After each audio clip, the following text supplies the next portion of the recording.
Hello everyone, welcome back to my YouTube channel. और आज हम स्टार्ट करने जा रहे हैं हमारी एक सबसे important master playlist, the important articles of the Indian constitution. अब चाहे आप किसी भी एग्जाम की तैयारी कर रहे हो, चाहे वो एसएससी सीजीएल हो, सीएचएसएल हो, यूजीसी नेट हो, तो आपको रैंडमली आर्टिकल्स रटने की जरूरत नहीं है। हम आर्टिकल्स को 6 ब्लॉक्स में डिवाइड करके याद करेंगे ताकि हमें उनके डोमेन, उनकी स्पेशलिटी याद करके हम उन आर्टिकल्स को समझें और हमें कोई कंफ्यूजन क्रिएट ना हो। ये पांच में हमने इम्पोर्टेंट आर्टिकल्स को डिवाइड किया है। वो है सबसे पहले हमारे ऑब्वियसली हमारे फंडामेंटल राइट्स, जो कि हमारे मोस्ट इम्पोर्टेंट है for the every exam perspective. फिर दूसरे हैं हमारे एग्जीक्यूटिव आर्टिकल्स। एग्जीक्यूटिव आर्टिकल्स में बेसिकली हम हमारे एग्जीक्यूटिव हेड्स, चाहे वो यूनियन हो, मीन्स फ्रॉम सेंट्रल गवर्नमेंट हो, चाहे वो स्टेट गवर्नमेंट हो, हम उन सबसे कंसर्न्ड आर्टिकल्स को डिस्कस करेंगे। फिर आते हैं हमारे लेजिस्लेटिव आर्टिकल्स, जिनमें हम जो भी आर्टिकल्स इन्वॉल्व है लॉ मेकिंग प्रोसेस से, उसको हम डिस्कस करेंगे। Then we have judiciary. Judiciary में हम supreme court, high court, other courts, district courts वगैरह के आर्टिकल्स को डिस्कस करेंगे, और जो भी जजेस से रिलेटेड आर्टिकल्स हैं उनको भी हम एक बार देखेंगे। लास्ट आता है हमारा emergency articles, emergency provisions I would से।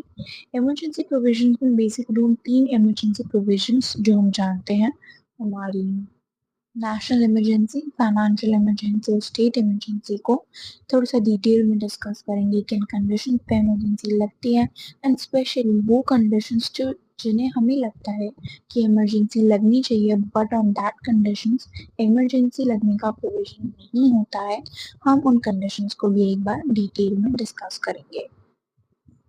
बेसिकली इस वीडियो में हमारे इस एग्जीक्यूटिव आर्टिकल्स को डिस्कस करेंगे।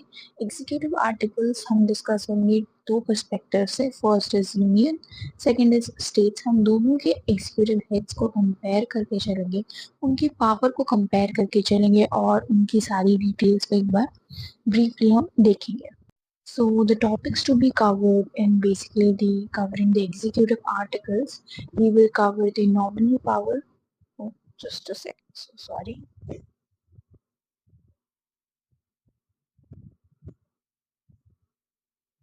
Yeah. So what we will do is we will cover the nominal power, the actual power, and the law officers. Just let's take a brief कि होते क्या हैं। नॉमिनल पावर की अगर हम बात करें तो नॉमिनल पावर होते हैं जिनके पास होती है formal authority. Why would I am saying formal authority? क्योंकि फॉर्मल अथॉरिटी इसलिए होते हैं because they are only the heads in the name of the constitution. According to the constitution वो हेड होते हैं, लेकिन जो एक्चुअल पावर होती है, जो इम्प्लीमेंटेशन पावर होती है, वो किसी और के पास होती है। बहुत ही बेसिक एग्जाम्पल अगर हम लें वो है हमारे प्रेसिडेंट का। The highest power according to the constitution जो है वो हमारे प्रेसिडेंट के पास है, लेकिन एक्चुअली में हम सब जानते हैं कि जो मेन इम्प्लीमेंटेशन पावर है वो किसके पास है, हमारे प्राइम मिनिस्टर के पास। तो जो हमारे एक्चुअल पावर के अंदर आते हैं हमारे प्राइम मिनिस्टर, हमारे चीफ मिनिस्टर, जो कि रियल एडमिनिस्ट्रेटर्स होते हैं। अब आती है हमारे लॉ ऑफिसर्स की बात। तो लॉ ऑफिसर्स में बेसिकली दो law officers, the highest legal advisers जिन्हें हम कहते हैं, वो है हमारे attorney general,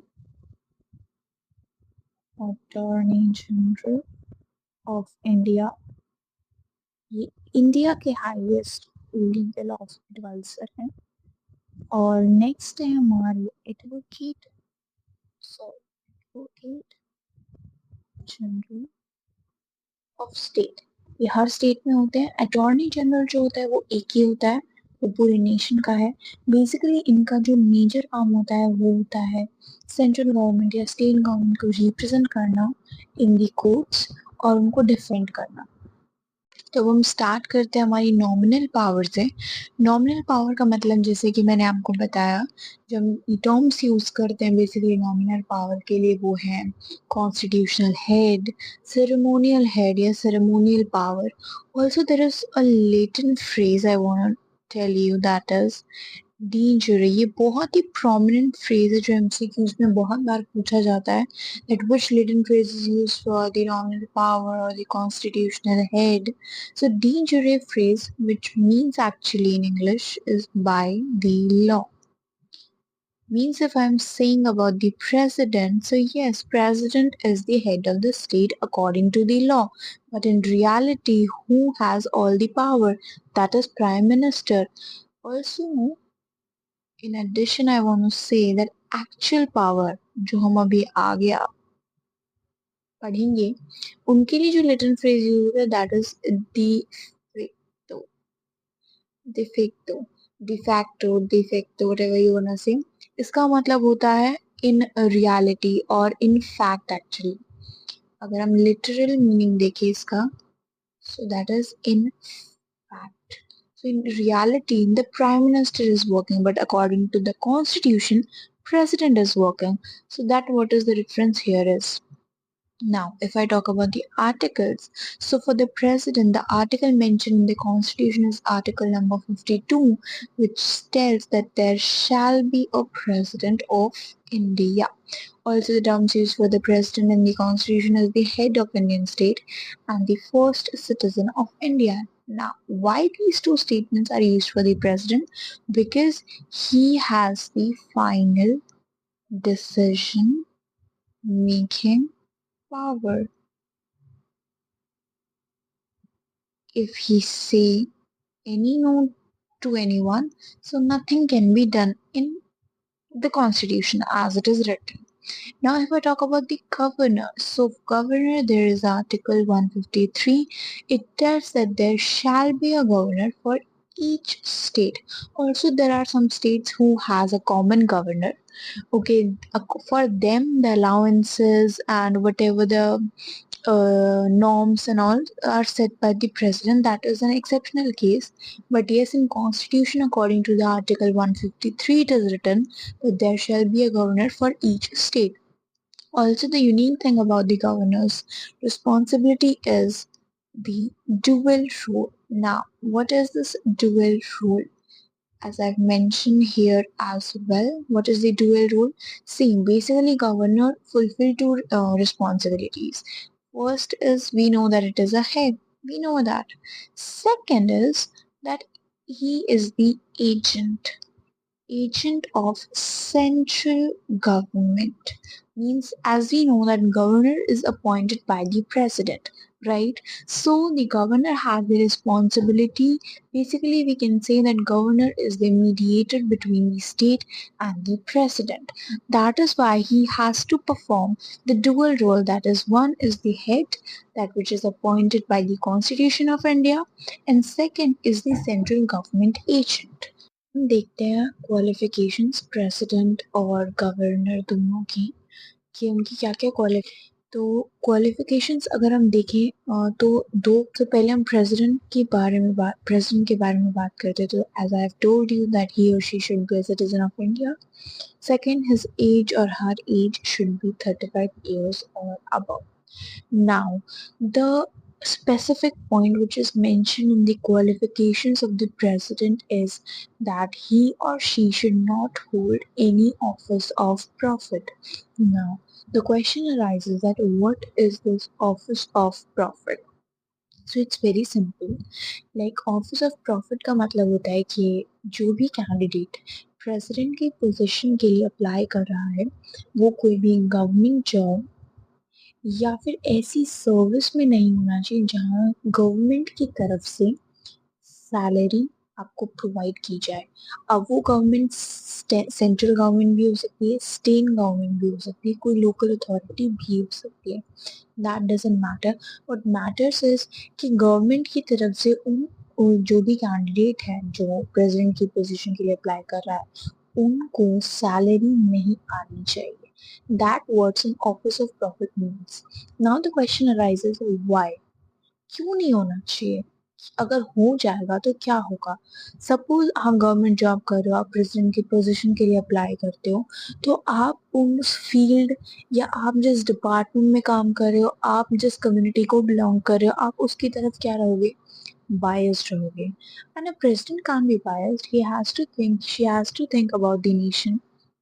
So a president cannot be biased. That's why this Office of Profit Provision has been mentioned in the qualifications of being a president, that they should not hold any office of profit that can be under union government, state government, any local authority. No, no office of profit they should hold.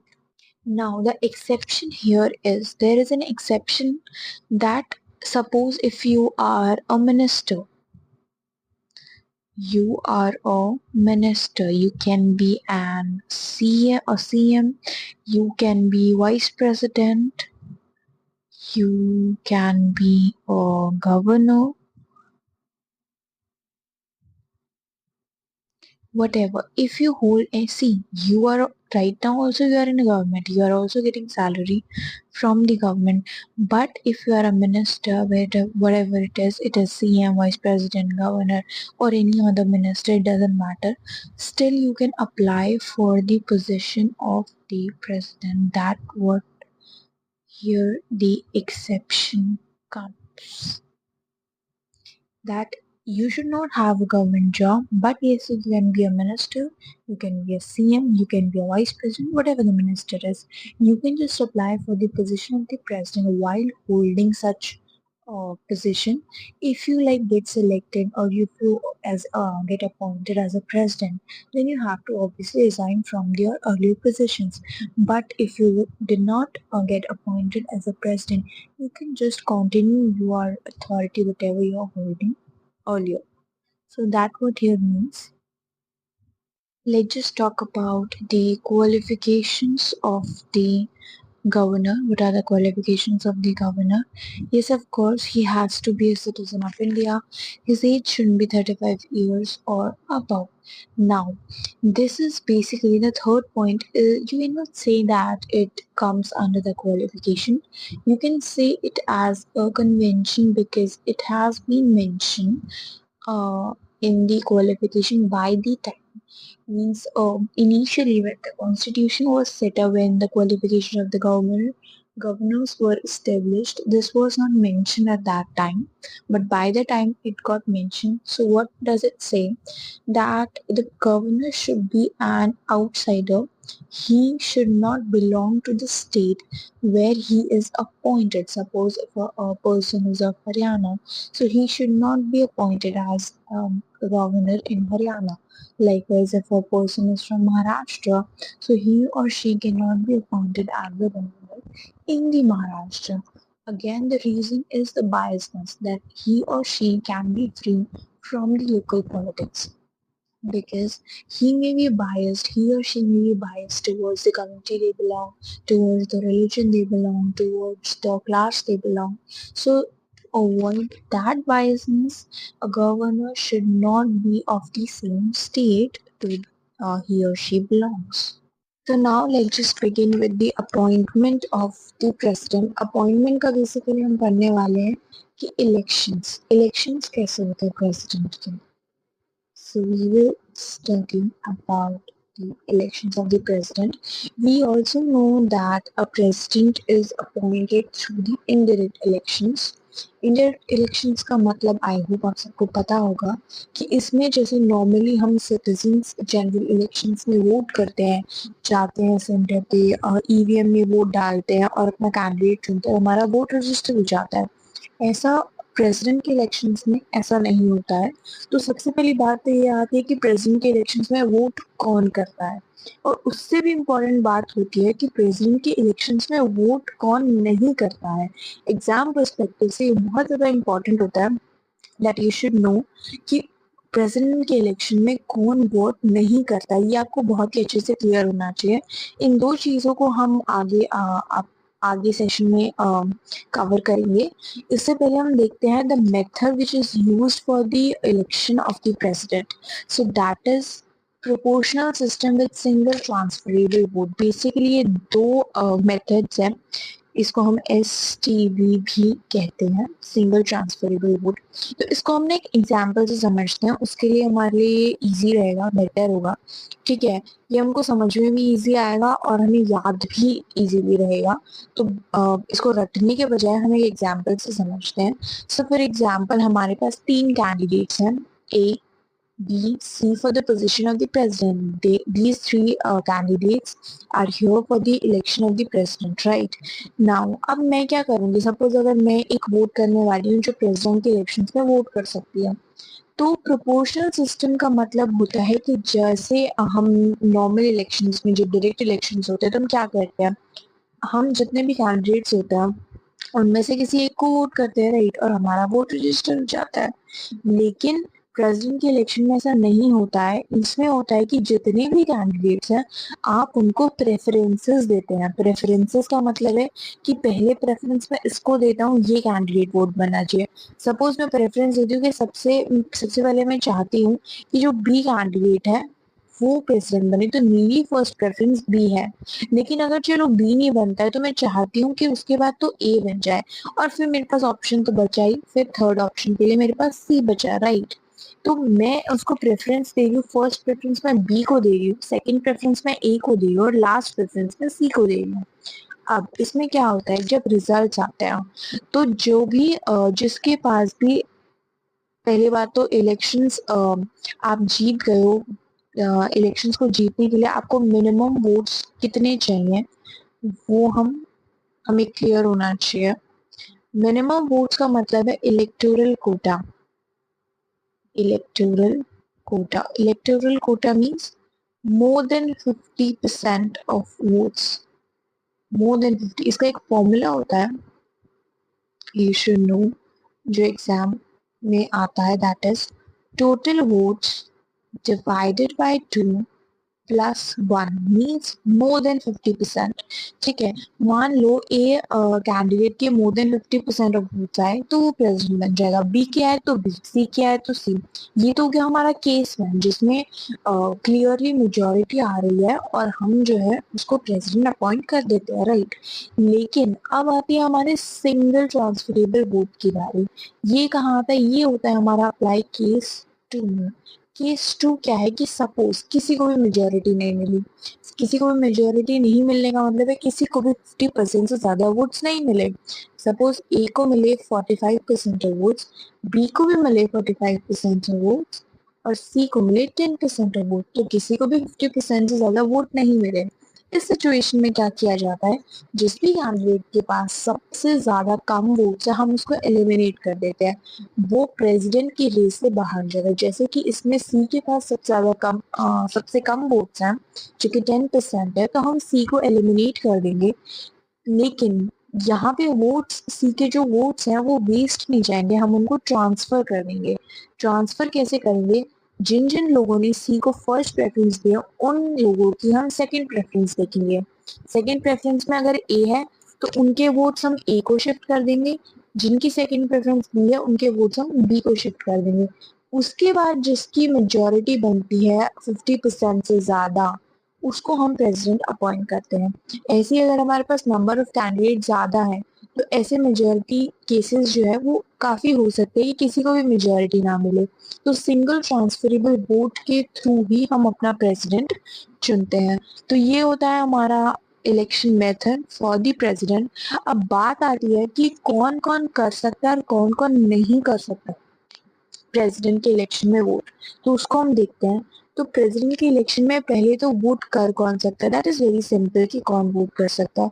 पहला, the member of parliament, MPs, जो भी parliament के members है, चाहे वो लोकसभा और चाहे वो राज्यसभा, और दोनों के ही मेंबर्स जो है वो वोट करेंगे। दूसरा है मेंबर ऑफ लेजिस्लेटिव असेंबलीज। यहाँ पे ध्यान देखिए, मेंबर ऑफ लेजिस्लेटिव असेंबलीज बोला है। अब ये मैंने क्यों बोला आपको, ये हम आगे बताएंगे आपको। उसके बाद है member of legislative assembly of UTs, union territories, इसमें आती है हमारी पुडुचेरी, जम्मू एंड कश्मीर। जम्मू एंड कश्मीर अभी आ गया है बिकॉज ये अभी यूनियन टेरिटरी बना है, and Delhi. In 3 union territories के लेजिस्लेटिव असेंबलीज के मेंबर्स भी वोट करते हैं। अब वोट कौन कौन नहीं कर सकते, जो हम मतलब हमें इस बात में कंफ्यूजन हो सकती है कि हाँ ये भी वोट कर देंगे, बट ऐसा नहीं होता। नॉमिनेटेड एमपीज जो अभी सिर्फ नॉमिनेट हुए हैं लेकिन वो मेंबर ऑफ पार्लियामेंट नहीं है, ऐसे ही nominated MLAs they are nominated to be a member of legislative assembly but at present they are not the member of legislative assemblies. Third is the member of legislative councils. जैसे कि मैंने आपको यहाँ पे बोला है कि आप याद रखिए member of legislative assemblies vote कर सकते हैं। हमें पता है कि जैसे पार्लियामेंट में दो हाउसेस होते हैं, राज्यसभा और लोकसभा, ऐसे ही स्टेट जो होते हैं उसमें भी दो होते हैं, एक होता है लेजिस्लेटिव असेंबलीज और सेकेंड होता है हमारा लेजिस्लेटिव काउंसिल्स। लेजिस्लेटिव काउंसिल्स सब में नहीं होते हैं, कुछ में होते हैं बट होते हैं। तो जो मेंबर है लेजिस्लेटिव काउंसिल्स के, वो इलेक्शंस में पार्टिसिपेट नहीं करते हैं प्रेसिडेंट के, but MLAs always participate, not nominated MLAs but the MLAs. अब आती है बात गवर्नर की। अब आप कहेंगे कि गवर्नर का भी प्रोसेस इतना कॉम्प्लेक्स है? बिल्कुल भी नहीं। जितना टाइम आपको प्रेसिडेंट के इलेक्शन में समझने में लगा है ना, उससे 1/10 टाइम आपको गवर्नर का इलेक्शन समझ में लगेगा। क्योंकि गवर्नर को अपॉइंट ही कौन करता है? President. There is no legal process or there is no procedural thing for the appointment of the governor mentioned in the constitution. The only thing mentioned for the governor's appointment is that he or she should be appointed by the president. This is the only method to appoint a governor. अब हम आगे बढ़ते हैं जिसमें हम बात करेंगे removal, that how you can just remove a president. So to remove a president there is a proper process which we called impeachment.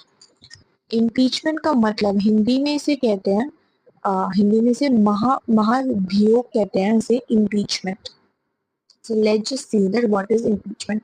इसका भी ना रिमूवल ऑफ द प्रेसिडेंट बहुत कॉम्प्लेक्स है, लेकिन on the other hand removal of governor is as much as easy as its appointment, almost same I would say. Okay, so हम impeachment देखते हैं कि इम्पीचमेंट क्या है, इम्पीचमेंट क्या होता है। That is the removal method of the president. Okay, अब उसमें कुछ स्टेप्स हम देखते हैं। सबसे पहले प्रपोजल। प्रपोजल का मतलब है कि जो उससे पहले मैं आपको बता दें, impeachment is mentioned in the Article 61 which talks about the removal of the president.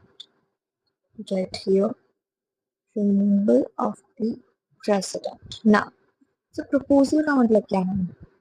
Proposal का मतलब ये है कि जिस भी हाउस को ये लगता है that the president should be remove, so वो क्या करेंगे, वो अपने हाउस में, चाहे वो लोकसभा हो चाहे वो राज्यसभा हो, ठीक है, वो अपने हाउस में एक प्रपोजल उठाएंगे that we should remove the president. अब उसके लिए रीजन क्या होना चाहिए?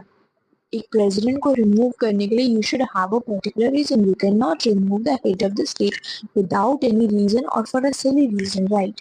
So according to the constitution, a president can be removed on the grounds of violation. अब grounds of violation क्या होता है? So the interesting part here is कि आपके हमारे कॉन्स्टिट्यूशन में grounds of violation का मतलब है ही नहीं। मतलब जैसे हमें पता है ऑफिस ऑफ प्रॉफिट का मतलब क्या है, वैसे हम ग्राउंड्स ऑफ वायलेशन का कोई मतलब ही नहीं है, कोई डेफिनेशन ही नहीं है हमारे कॉन्स्टिट्यूशन में कि ग्राउंड्स ऑफ वायलेशन किस चीज को कंसीडर करें कि भाई अगर प्रेसिडेंट ये काम करता है तो हम उसको रिमूव कर सकते हैं। तो उसका मतलब दिया ही नहीं गया हुआ है कॉन्स्टिट्यूशन में। अब प्रपोजल है कि किसी भी हाउस में जिसको लगता है कि प्रेसिडेंट को रिमूव करना चाहिए वो उस हाउस में अपना प्रपोजल उठाता है that this reason should be there for the removal of the president, and this so the proposal is offered in the whatever the particular house is.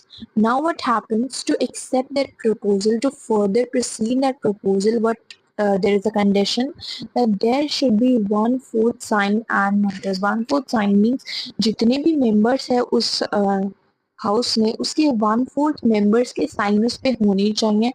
That means that yes, all those members, the 1/4 members should agree that yes, this reason is right. We should also consider the president for the removal, right? और उसका notice जो है वो president को भेजा जाता है for the 14 days. उसका मतलब नोटिस उसको भेजा जाता है प्रेसिडेंट को ये करने के लिए कि आपके अगेंस्ट एक प्रपोजल उठ चुका है for the removal of yours from the position of the president. अब क्या होता है, अब उसके बाद आती है कि उसके बाद जैसे सपोज राज्यसभा में ये प्रपोजल उठा, 1/4 का साइन हो गया, नोटिस भेज दिया गया प्रेसिडेंट को. अब उसके बाद क्या हुआ, डिबेट एंड डिस्कशन हुआ और उसके बाद वो चीज to the majority, that is special majority से पास होनी चाहिए फ्रॉम दी राज्यसभा. जब वो राज्यसभा से पास हो जाएगी तो उसके बाद वो लोकसभा जानी चाहिए.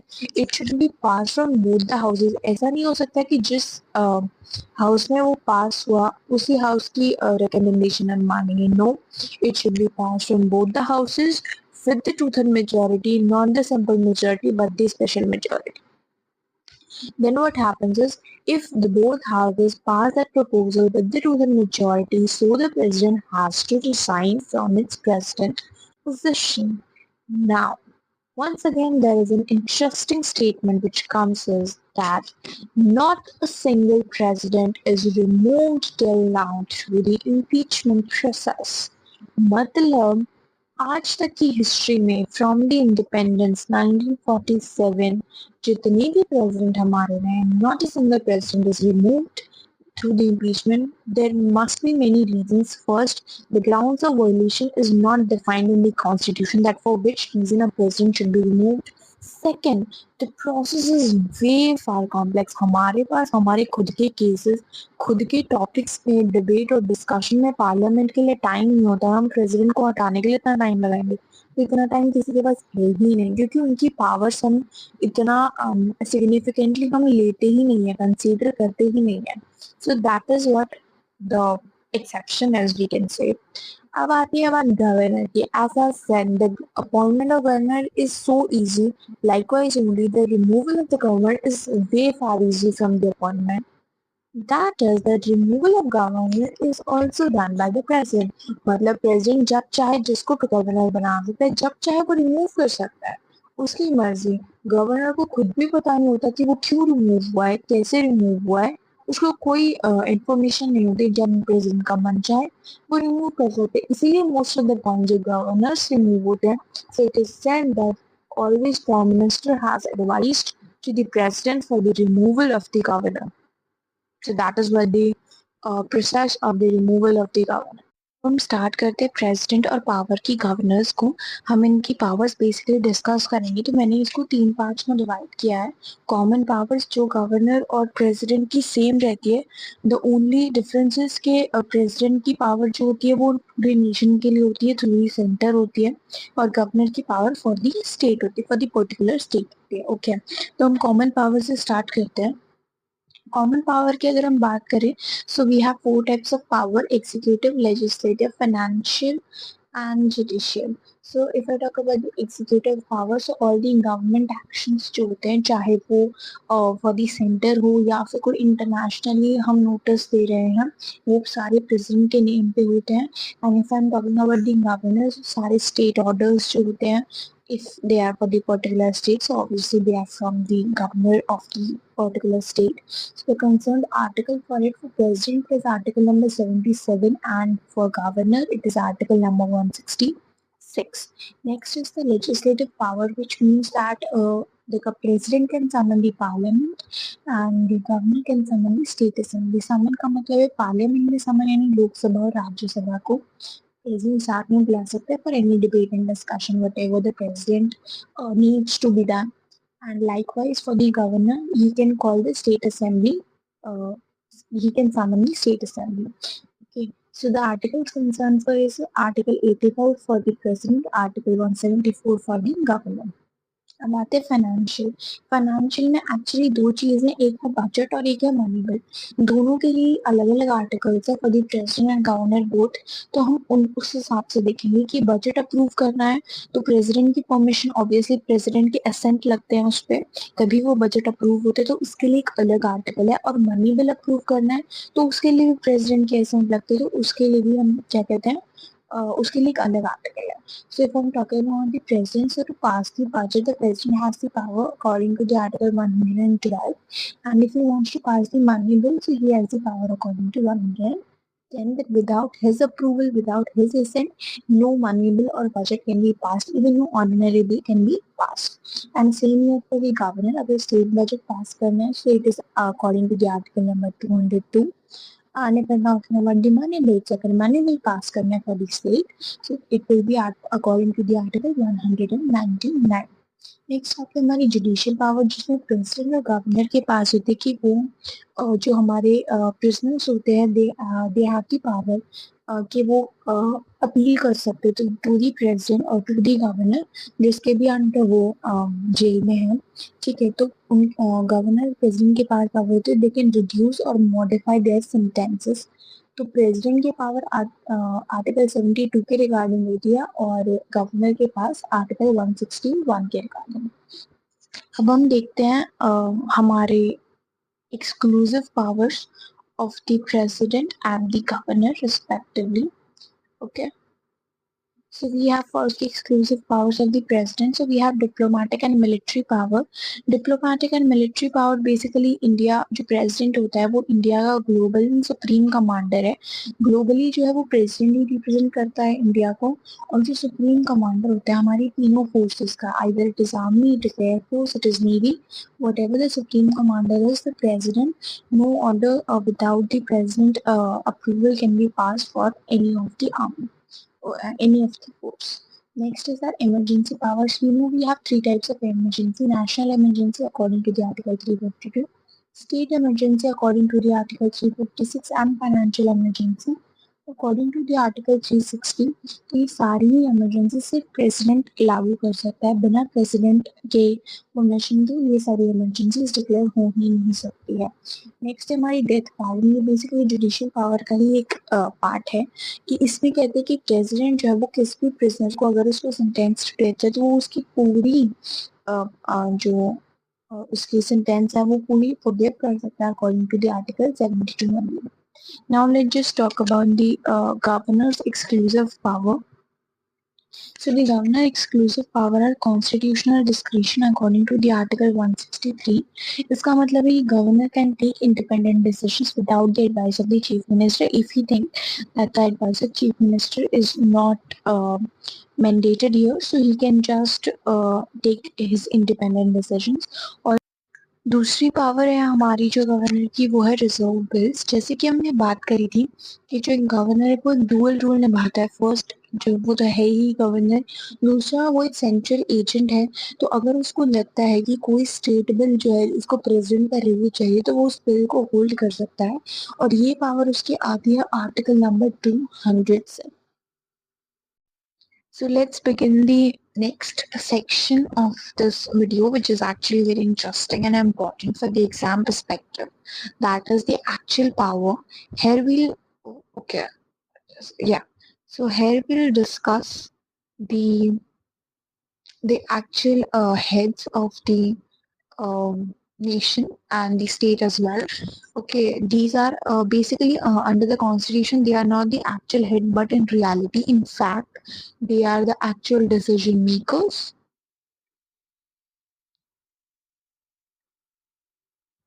And also I have used this latent phrase earlier as well in the video, that for the actual power, the latent phrase is used, that is the facto, which means in fact, yeah, in reality. So in a reality, they are the actual heads. Okay, so those are PM and CM, that is Prime Minister and Chief Minister. So the articles concerned as a broader article because we have also minor clauses under which, like 75(1), 75(2), 75(3).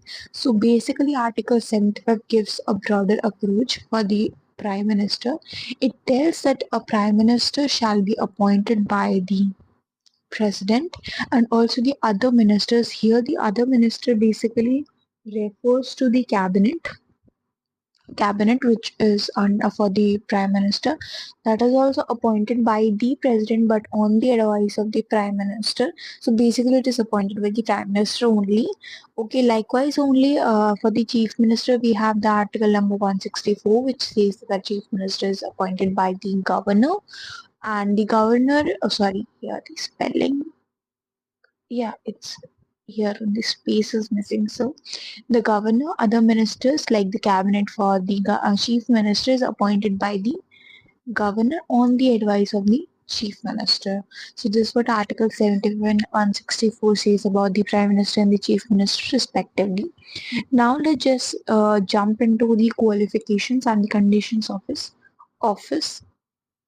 So basically if I talk about the qualification, okay, so if I talk about the qualification, so the most weird thing which we will find is that in constitution there is no article concerned with the qualification of the prime minister and the chief minister.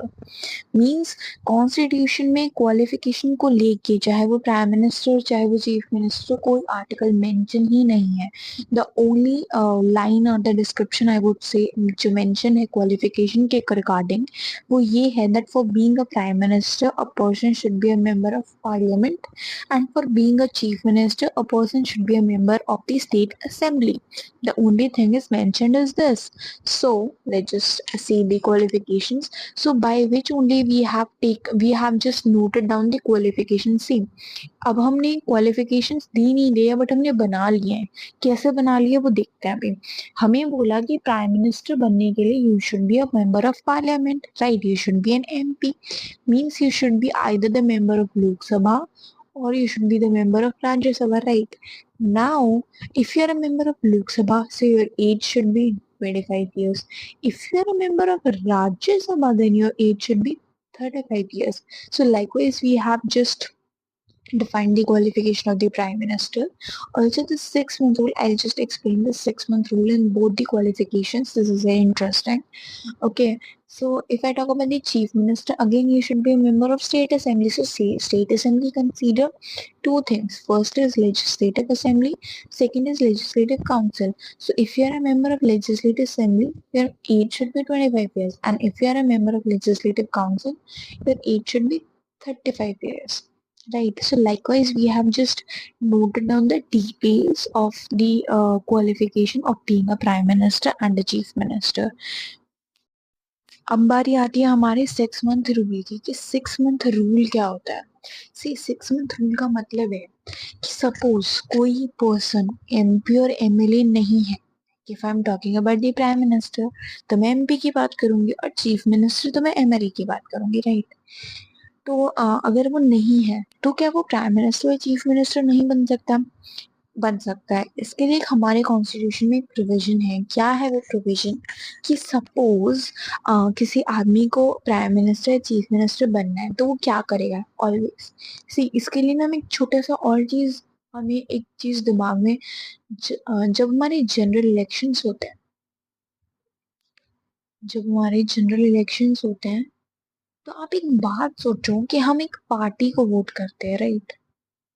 We do not vote a candidate, we vote a party. लेकिन हम image किसकी रखते हैं अपने दिमाग में? उस candidate की जो हमें पूरी रैली या कैंपेन में पोर्ट्रे किया जाता है. This would be a prime minister और this would be a chief minister. तो हम उसको कंसीडर करके उस पार्टी को वोट करते हैं, राइट. तो ये चीज आपको दिमाग में रखनी है. तो 6 मंथ रूल इसी पे अप्लाई होता है कि सपोज एक मेंबर को, ठीक है, हमें उसका कैरिज्मा यूज करना है to win the election. So what we will do is कि इसको प्राइम मिनिस्टर बनाना है. प्राइम मिनिस्टर कैसे बनाएंगे? वो तो एमपी है ही नहीं, वो जस्ट एक पार्ट है पार्टी का. He is a member of the party but he is not the MP, right, या he is not the MLA. Just वो एक पार्टी का मेंबर है. तो हम क्या करेंगे जब हमने इलेक्शन जीत लिए, मतलब पार्टी ने इलेक्शन जीत लिया, मेजोरिटी ले ली हाउस में, ठीक है, पार्टी, तो प्रेसिडेंट क्या करेगा? उस मेंबर को अपॉइंट कर देगा as a prime minister. Still वो एमपी नहीं है, स्टिल वो एमएलए नहीं है, बट वो प्रेसिडेंट हाँ प्रेसिडेंट अपॉइंट कर देगा प्राइम मिनिस्टर, या गवर्नर अपॉइंट कर देगा चीफ मिनिस्टर। लेकिन जिस दिन वो अपॉइंट होगा उसके 6 मंथ्स के अंदर उस आदमी को एमपी के इलेक्शंस जीतने होंगे अगर उसको प्राइम मिनिस्टर बनना है, और एमएलए के इलेक्शंस जीतने होंगे अगर उसको चीफ मिनिस्टर बनना है। अब ये होगा कैसे? ये ऐसे होगा कि जिस भी पार्टी का वो मेंबर है उसमें से कोई एक मेंबर जो ऑलरेडी एमपी है वो सीट से रिजाइन कर देगा, और जो जो कैंडिडेट को जिसको हमने प्राइम मिनिस्टर या चीफ मिनिस्टर बनाया है, हम उसको इलेक्शंस लड़वाएंगे और उसको वो जीतने होंगे उन 6 महीनों में। अगर वो 6 महीनों में नहीं जीतता है तो उसको रिजाइन करना होगा, और फिर जो टॉप लीडर है उसको हम प्राइम मिनिस्टर या चीफ मिनिस्टर अपॉइंट करेंगे। So this is what called the 6 month rule. It's actually very exciting and very important with the from the perspective of the examination. को क्लियर होगा। अब हम जाते हैं हमारे अपॉइंटमेंट सेक्शन में।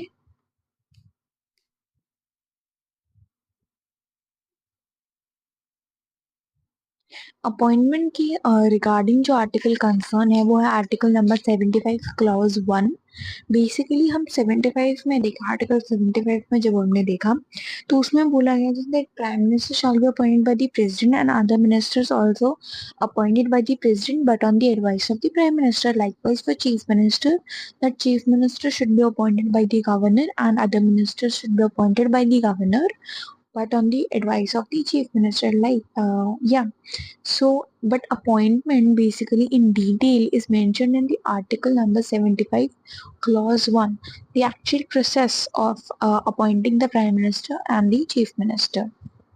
Okay, yeah, sorry, for the chief minister, sorry, for the prime minister is article number 75, clause 1, and for the chief minister it is article number 164 clause 1. Okay, so now just let's get into the appointment process. अगर आप ये सोच रहे होंगे कि direct election होते तो यही तो अपॉइंटमेंट होता होगा, नहीं, ऐसा नहीं है। मतलब ऐसा है भी और ऐसा नहीं भी है, ये आपको लगता है, लेकिन एक्चुअल में प्रोसेस कुछ और है। अकॉर्डिंग टू द कॉन्स्टिट्यूशन वो क्या है वो भी हम देखते हैं। तो अगर हम प्राइम मिनिस्टर की बात करें, for the prime minister appointment we know that the prime minister is, हम एक छोटा सा यहाँ पे लेते हैं, उसको छोड़ा, फैक्चुअल डिटेल्स को छोड़ो। जनरल इलेक्शंस हुए, मैंने अभी जो आपको पहले बात बताई वही आपको दिमाग में रखनी है।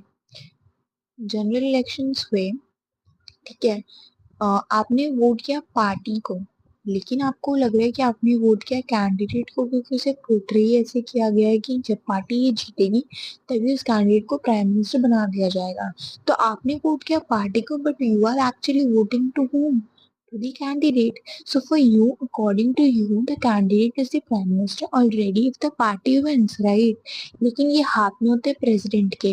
तो जब एक पार्टी, पहले तो पार्टी को जीतने के लिए क्या चाहिए होती है? मेजोरिटी चाहिए होती है। If it is a prime minister so you need majority in the Lok Sabha, right?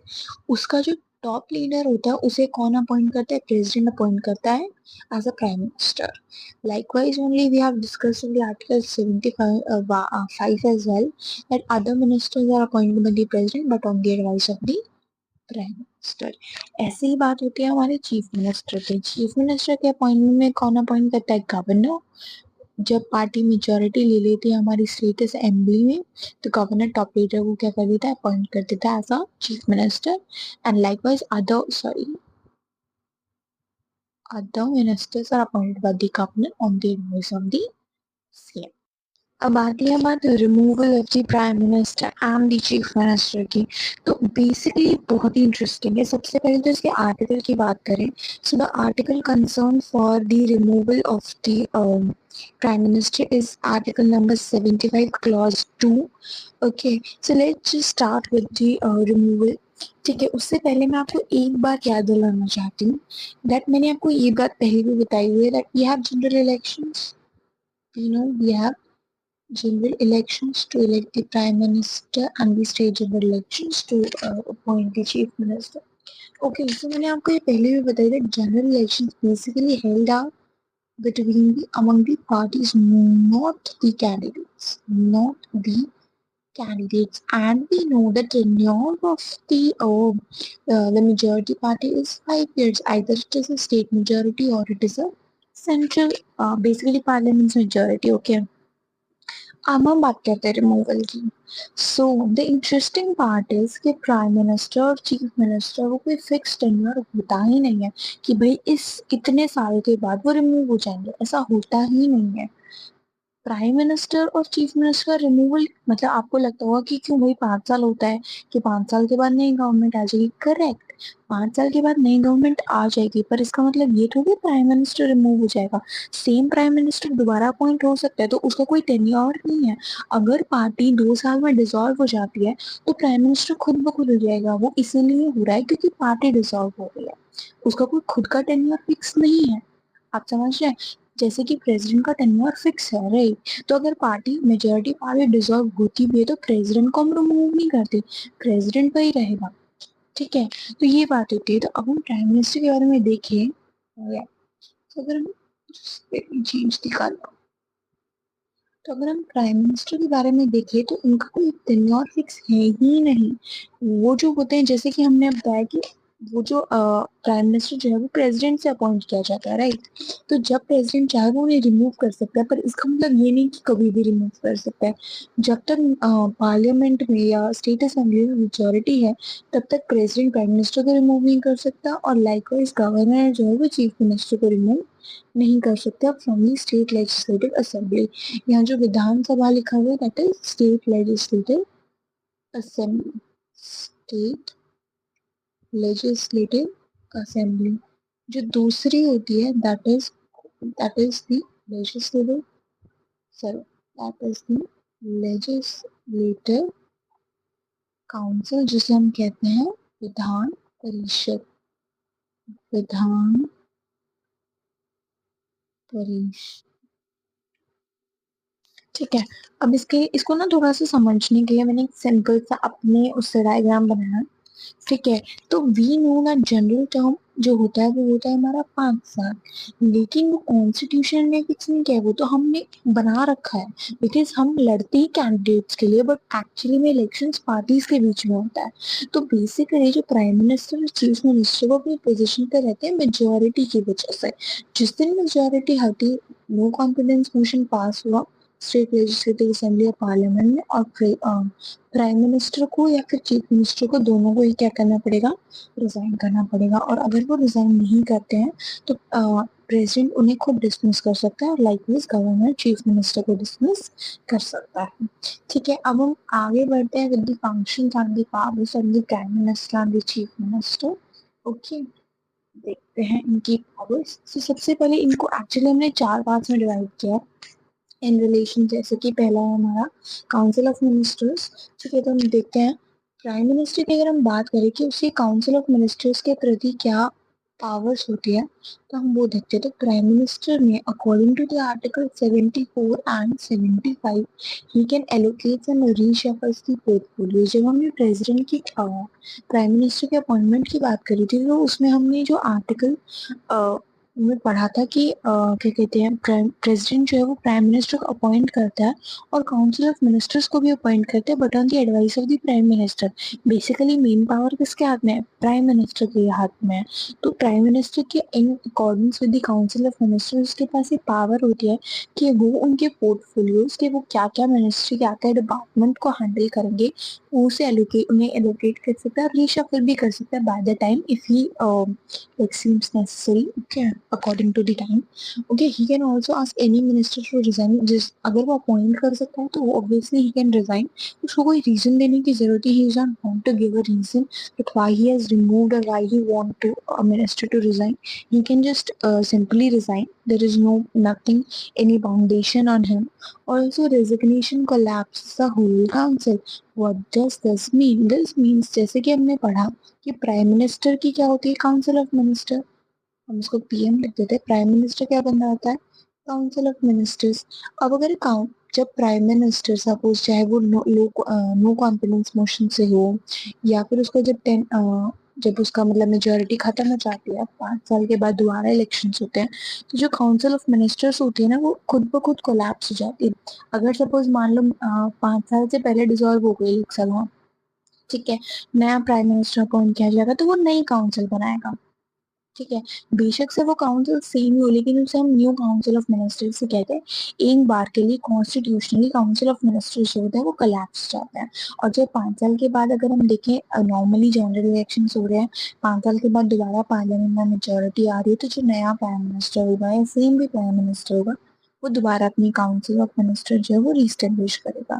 Likewise हम बात करते हैं चीफ मिनिस्टर की, तो चीफ मिनिस्टर के में भी ऐसे ही है कि according to the article 163 and 164 he can also allocate and reshuffle the portfolios of his council of ministers.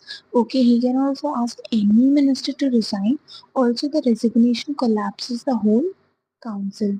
Okay, likewise whenever chief minister अगर हटा दिया जाता है पोस्ट से, या फिर चीफ मिनिस्टर मेजोरिटी लूज कर देता है, या फिर चीफ मिनिस्टर का लाइक दोबारा इलेक्शन आ जाता है, तो पूरी काउंसिल जो है वो खुद ब खुद डिसॉल्व हो जाती है। Okay, now let us continue the second type of power. Second type of power that is in relation to the president and the governor. So for prime minister it is relation to the president, and for chief minister it is in the relation to the governor. Okay, so according to the Article 78, it is the main communication channel. Prime Minister is the main communication channel. वो ही सारी बात जो है, चाहे वो parliament की discussions and debates हो या कोई भी मैटर चल रहा हो पूरी नेशन में, that is important nation wide, ठीक है, कोई इंटरनेशनली क्राइसिस है, तो वही जो है वो कम्युनिकेट करता है प्रेसिडेंट को। Okay, also furnishes info administration, क्या एडमिनिस्ट्रेशन चल रहा है, कहाँ क्राइसिस है एडमिनिस्ट्रेशन में, वो सारी डिटेल्स जो वो प्राइम मिनिस्टर ही प्रेसिडेंट को फॉरवर्ड करता है। Also the key appointments, the key appointments here are like the CAG, that is the Comptroller Auditor General, ठीक है, Comptroller Auditor General.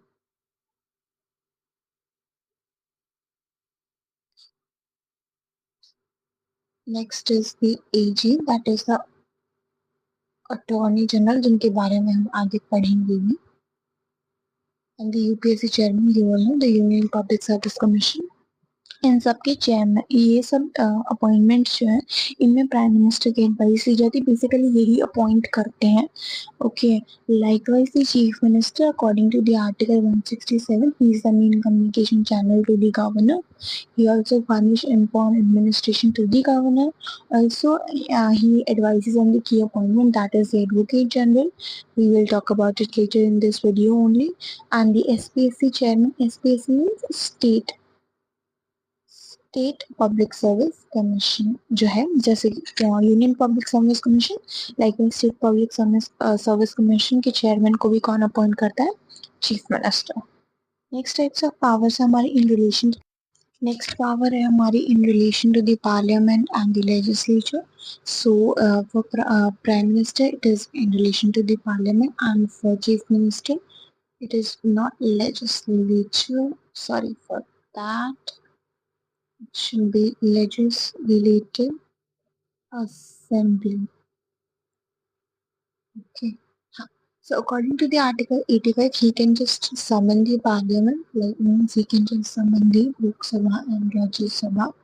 He can also recommend dissolution of Lok Sabha जब उसको लगता है कि majority नहीं बन रही है, lines टूट रहा है, so he can just advise the president to just dissolve the Lok Sabha, and obviously the president will dissolve the Lok Sabha. Also, he can announce the policies on House floor. Okay, he's the one who is the representative of the majority of government, so he can just announce the policies. Likewise, for the chief minister, we have the article number 174. He can just summon the state assembly. He can just dissolve the assembly, and also he can just announce the policies on the House floor like the prime minister. The difference is only he can do it on the state level. Next, the last is miscellaneous rules. Okay, the miscellaneous rules performed by the Prime Minister and the Chief Minister in their area of reach. Okay, so for Prime Minister it is NITI Aayog and INC and ISC के already जो chairman होते हैं कौन होते हैं? Prime Minister, he is the one. Okay, also the chief spokesman मतलब union government की तरफ से अब प्राइम मिनिस्टर किसको अकाउंटेबल है? सिटीजन्स को. So for the citizens the union government का स्पोक्समैन कौन होगा? Prime minister. सारी बातें कौन कम्युनिकेट करेगा सिटीजन्स को? Prime minister. is the chief spokesman. Like also the crisis manager in suppose sudden crisis हो गया, natural disaster, financial crisis, okay, any award crisis आ गया, तो वो क्या national crisis basically वो आ गया, वो क्या होता है प्राइम मिनिस्टर उसका first prime minister is the first hand जो उसका हैंडल करेगा. Okay, likewise for the chief minister he is the chairman of the state planning board, he is the chief spokesman of the state government. Like we have to remember about the union government, it is prime minister. Also the crisis major in chief. अगर state crisis में state के आटा में कोई crisis में हो जाता है तो चाहे वो कोई भी नेचुरल डिजास्टर भी हो सकता है, फाइनेंशियल एक्विटी. ओके, सो ये सारी जो चीजें हैं वो कौन संभालता है? Chief Minister. So these are the powers and the functions of the Prime Minister and Chief Minister in their respective areas. करते हैं हमारी law officers, the last section of our video, जिसमें हम लॉ ऑफिसर्स बेसिकली वो होते हैं जो हमारे लीगल मैटर्स को हैंडल करते हैं. तो लीगल मैटर्स किसके? यहाँ हमारी बात हो रही है यूनियन गवर्नमेंट के लीगल मैटर्स की और स्टेट गवर्नमेंट के लीगल मैटर्स. क्या आप कहेंगे कि इनका क्या लीगल मैटर होता है? इनके लीगल मैटर होते हैं जैसे कॉमन पीपल जिनके अगेंस्ट केसेस करते हैं, या फिर इनको किसी के अगेंस्ट केस करना है, सपोज एनी ऑर्गेनाइजेशन और एनी पर्सन और any opposition party, opposition member, उनके खिलाफ केस करना है, तो उनके लिए भी गाइडेंस कौन देता है इन्हें? Law officers. तो बेसिकली हमारे कॉन्स्टिट्यूशन के हिसाब से we have two law officers. इस सेंटेंस को प्लीज ध्यान से सुनना. हमारे कॉन्स्टिट्यूशन के हिसाब से we have two law law officers. That is first is the attorney general of India. He is the highest law officer of India and he works for union government.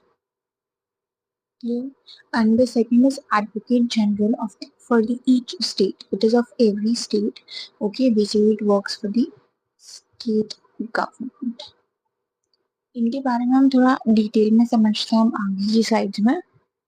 सबसे पहले हम इनके अपॉइंटमेंट आर्टिकल्स देखते हैं, concern articles, और उनके term को देखते हैं. सो बेसिकली अटॉर्नी जनरल जो है वो आर्टिकल नंबर 76 के थ्रू अपॉइंट किए जाते हैं. Is appointed by the president. अभी अपॉइंट प्रेसिडेंट ने किए तो ये रिमूव भी प्रेसिडेंट से होंगे. ठीक है, तो he is also remove by the president.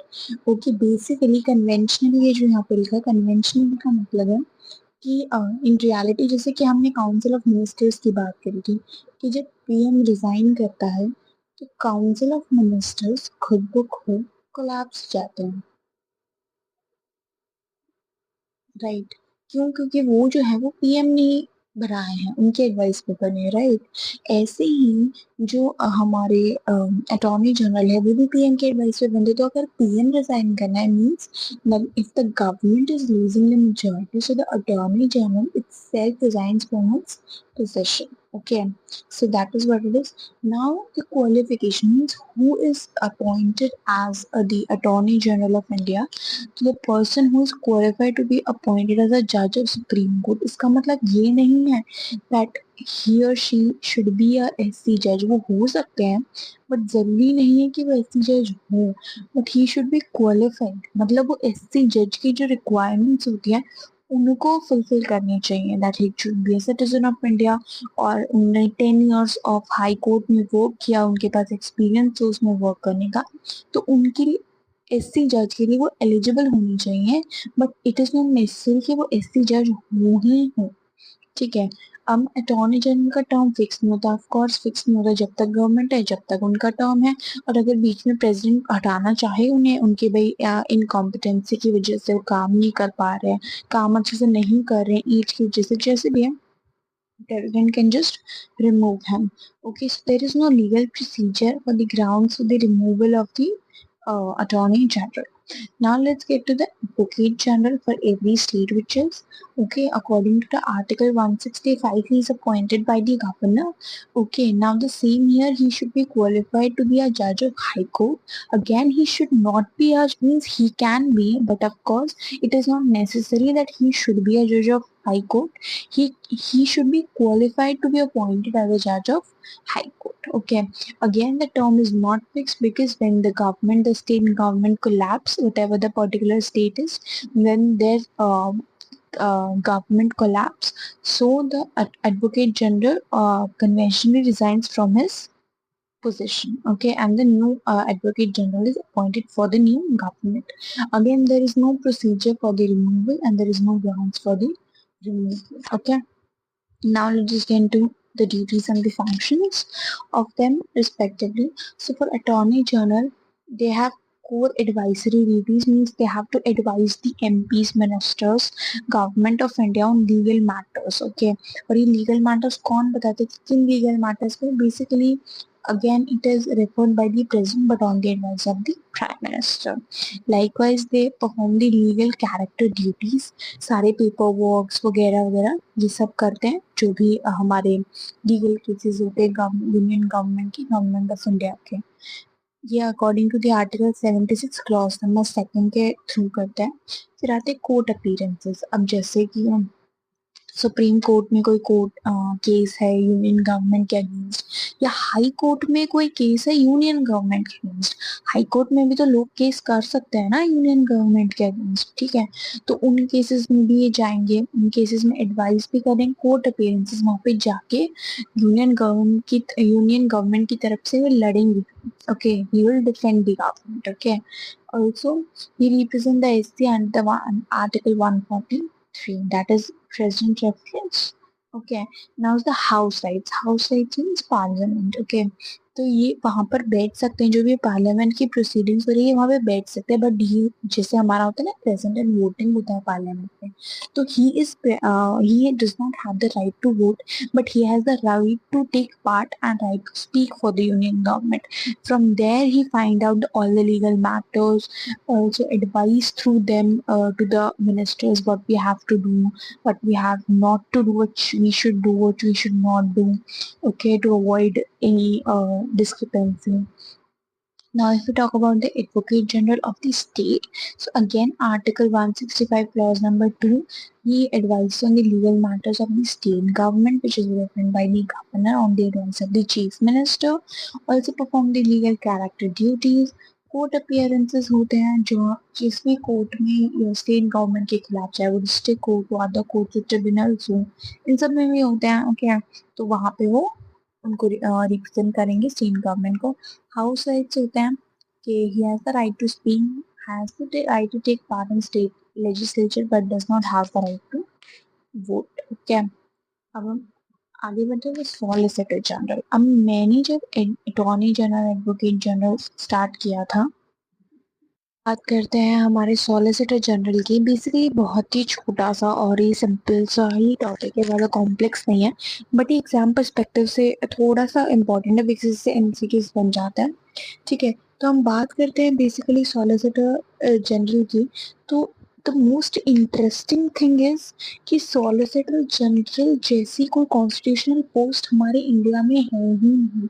Means solicitor general is not a constitution post. आपको कॉन्स्टिट्यूशन में सॉलिसिटर जनरल का नाम का शब्द भी नहीं मिलेगा. The only constitution post is AGI, that is Attorney General. For the essential perspective I'm talking right now. Okay, so Attorney General is the only constitution post in the India according to the article number 76. Okay, जो SGI है means Solicitor General, और जो ASG है that is Assistant Solicitor General, दोनों ही क्या है statutory post है. means no article is mentioned in the constitution for their appointment, removal, whatever. Okay, so let's just move to the specific things of the Solicitor General and the Assistant Solicitor General. So for the Solicitor General, if I'm talking about, okay, so he's the second highest law officer. इसको ध्यान से पढ़िएगा.